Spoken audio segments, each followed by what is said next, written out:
Walker, you are getting heat now for two local investigations in the state of Wisconsin. First, when you were the Milwaukee County executive, there are allegations, and in fact people have been convicted for working on county time to help you and the lieutenant governor get elected. Here is an anti-Walker ad that is running right now in Wisconsin. Take a look.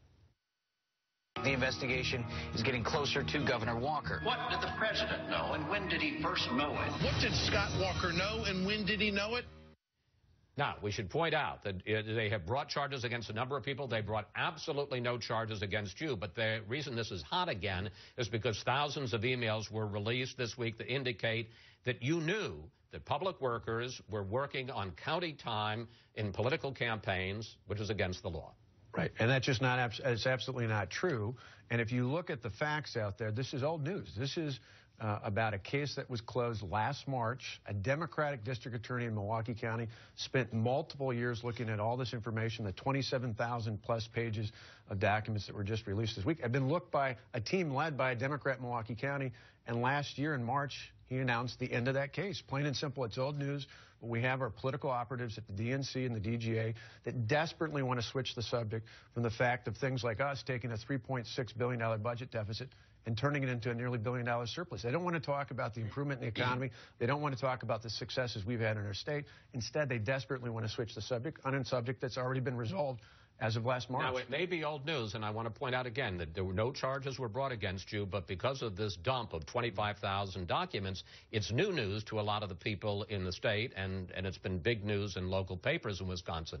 In one email that was released this week, your then Chief of Staff, Thomas Nardelli, and let's put this up on the screen, writes campaign and county workers that you wanted to hold daily conference calls, quote, to review events of the day or of a previous or future day so we can better coordinate sound, timely responses. And in another email, County Administrative Director Cynthia Archer suggests a colleague should use a private email account. I use this private account quite a bit to communicate with SKW, that's you, and Nardelli, the former Chief of Staff.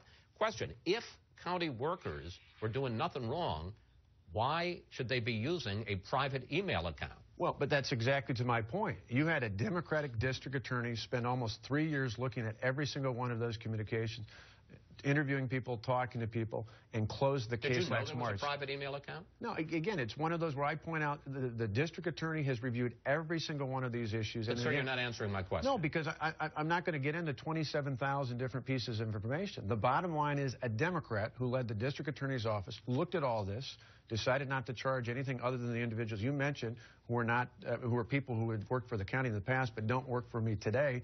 I think that's pretty straightforward. It's one of those things where they just want to keep pushing this issue into the forefront because in the end, the folks running against us can't counter our positive message when it comes to the economy and creating budget surpluses. Well, you are in an election this year, as you point out. A lot of people talk about you possibly running for president in 2016. Should Republicans worry from all of this about you as a potential presidential candidate in 2016? No, I think we'll lay the issues out. I think voters are much more concerned about the problems you mentioned with state and federal exchanges across the country because that actually affects their health care. They're concerned about the economic decisions that are distracting from putting focus on helping private sector employers create more jobs. Those are the things they should be worried about. Those are the things we replaced in Wisconsin where our state lost 133,000 jobs because of the poor policies of the past. Instead, we've created over 100,000 jobs in our state. We've turned a budget surplus or budget deficit into a surplus